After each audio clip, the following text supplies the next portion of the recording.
My presentation is from the heart, actually, so I'm gonna read it a little bit because it's kind of like a little story. So thank you for having me, first off. So when I was thinking about reducing inequalities, I was thinking about my mission to help people rethink disability and design for diversity. So I believe that the issue of lacking diversity in our social model may be a problem created by an oversight of the uniqueness and potential in every human being, whether being disabled or non-disabled. I also think that it may be caused by offering a rigid definition of diversity in which someone may be forgotten or excluded, as we don't always agree necessarily on a common term, correct? So I'm gonna give you a little bit of a story of my path so that you get to know me and know how I got here. So my beginning, there's a picture on the background of my little sister and I sitting on the stairs at our old home. So tragedy struck us shortly after that. She was 3 years of age. She fell from a rooftop down 2 floors and suffered a traumatic brain injury. She relearned to walk. I remember that. I'm actually 2 years older than her. And pretty much all those milestones she had accomplished prior to that, like talking, walking, she had to relearn all that. So as a result, she was delayed a little bit. She came back from the hospital, and my family simply assumed her wounds were healed, and they just move on. So my experience slide. So as the school years progressed, she constantly struggled in school, and she was constantly compared to my sister and I. Like I had another younger sister. She was constantly compared. So my mother initially supported her during the first early years, and then after it got really tough for her. So they started hiring tutors after tutors who did not understand my brain injury, and they actually quit. And we were, to my belief, I think they were paying them pretty well, but I don't know, we just quit. So as a result, the task was given to me. So I was 11 years old when I started to tutor her. I felt that high achievement expectations and academic pressure from my family and the school, we attended increasing high levels of stress.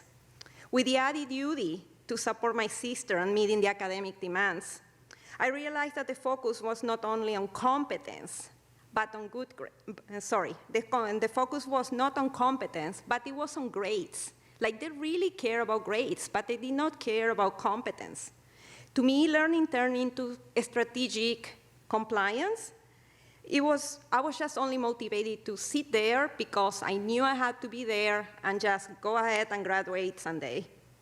So as a result, I think that it was a clear system that basically valued extrinsic rewards instead of intrinsic ones. Sadly, in this system, they value IQ and they not develop EQ. And I promised myself I would change that someday. I was quite inquisitive, I was creative, I was resourceful, so somehow those traits paid off. So I found ways to create resources and strategies professionals nowadays use in the brain injury field. And that worked for my sister. But something neat I found out that because of that added success, I started tutoring other students, and it was working out. I was learning about their learning styles. My goal was that no kid I tutor was left behind just because they didn't understand, because we had a system that they kept moving on, and they didn't care if the child learned or didn't learn. They care about the grades and passing. So I had almost a 100% success rate, and with that, I think I was around 16, 17. I had a very steady number of students coming pretty much every summer to my house for support.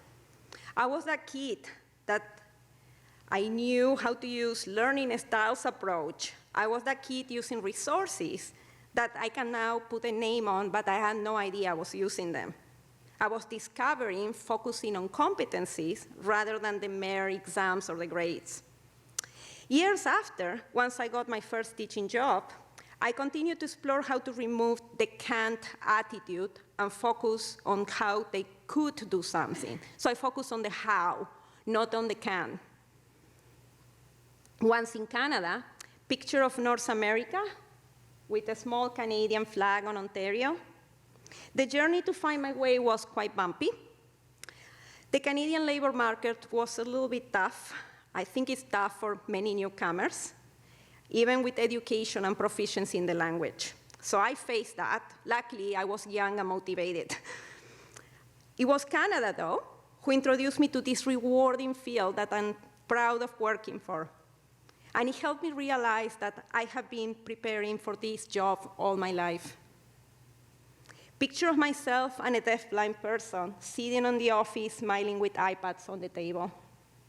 This is my life now, on a larger proportion.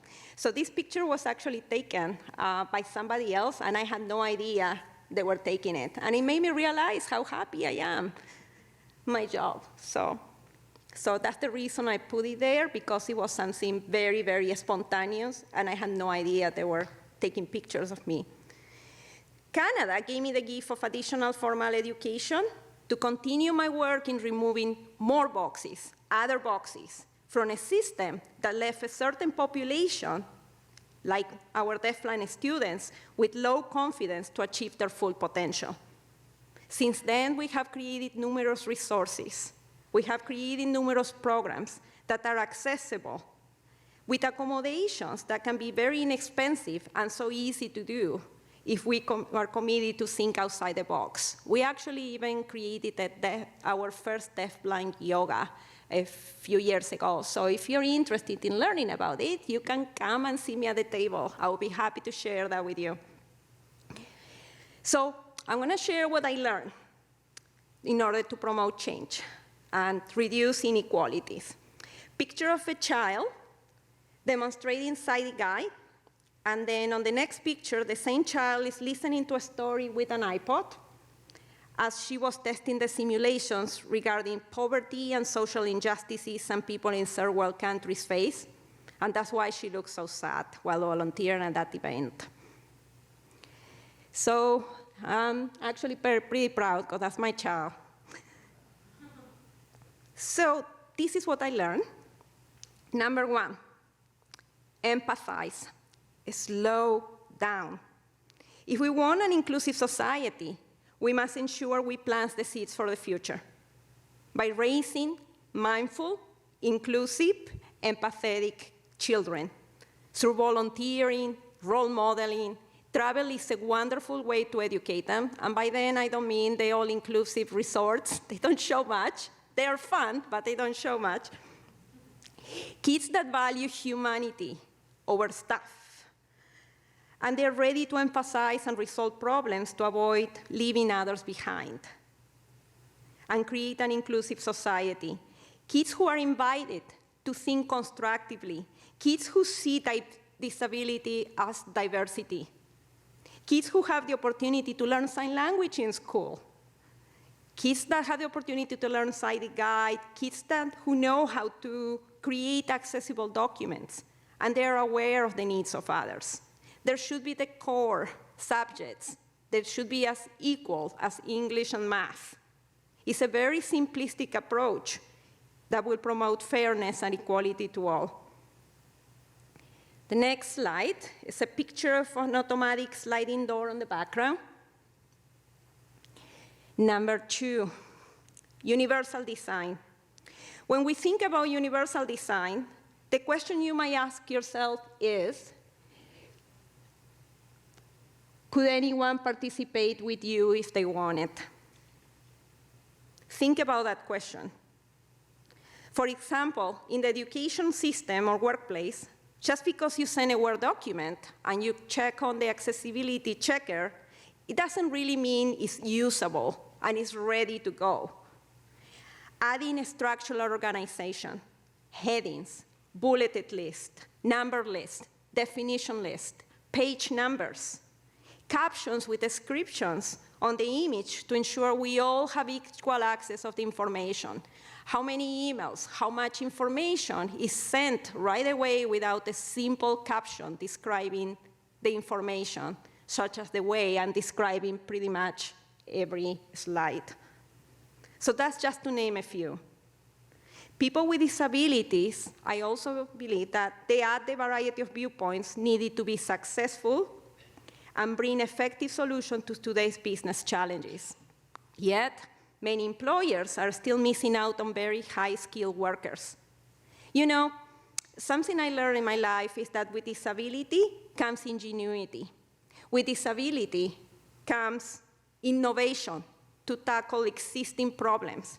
So my question to you is, are you missing out on a skilled workforce who can tackle problems from a different lens? Like, for example, if you have a job description, if you're working on a job description, is really a driver license really required to perform that job? Like in a world like today, we have public transportation, we have Uber, we have Zoom, we have Skype, we have so many ways to reach out to people. Yet, I keep seeing in every job description, driver license may be required. And there might be a reason for it too, but think about that. That's food for thought. Because if understanding disability is not in your agenda, neither is diversity. Number 3, ownership. Whose job do you think is to ensure accessibility, inclusion, and usability? Sometimes, unless we're personally affected by the issue of disability, I think we avoid the topic. Sometimes we fear to be judged. Sometimes we fear to fail to create accommodations, or maybe you just don't see the point. It's somebody else's job. I honestly don't know. But here is why an accessible community is not only a public duty. According to data on Disability Canada, approximately 22% of Canadians have at least one disability, and those are the people that actually declare having a disability. And while doing research with some insurance companies, I found on the internet that most people, and don't take me, like the figures keep changing, and I believe it's because of the data, because of the region. So the findings state that most people are prepared financially to die rather than to face a disability. In fact, at no age is the risk of death greater than the risk of becoming disabled. For a male age 35, the odds are 3 to 1. For a female, the odds are 2 to 1. This past summer, I actually waited for 2 months to have an OCT. I don't know if you know what is an OCT. An OCT stands for ocular coherent tomography. In an OCT, they read your retina because they were trying to find out if I had glaucoma. Those 2 months in the summer waiting to get that OCT were very stressful for me. And I think it would be very stressful for anyone here. Thank goodness the results were negative. I have witnessed people losing everything after a car accident. People who one day had their sight, the next time was gone. So in lieu of these possibilities, will you help us create a barrier-free Canada? A barrier-free Canada when people do not have to wait for days, weeks, years in order to get proper accommodations. So when you see this door, this is what empathy, mindfulness, and education build, because everyone can access through these doors. So to end I noticed that my timer went on. So to end, I actually created a quick mnemonic so that you can take to your workplace, and I'm hopeful that you can remember. It is the word have. H stands for headings, subheadings. So think about that whenever you are writing or typing on a document. A is for alternative text. Provide a simple description of some of the images. V stands for the text-to-speech technology, voiceover. You all have that on your phones. You all have text-to-speech technology on your tablets, on your phone. If you're very welcome to come to our table if you want to explore this technology. And emphasize, continue educating yourself. Do not leave others behind.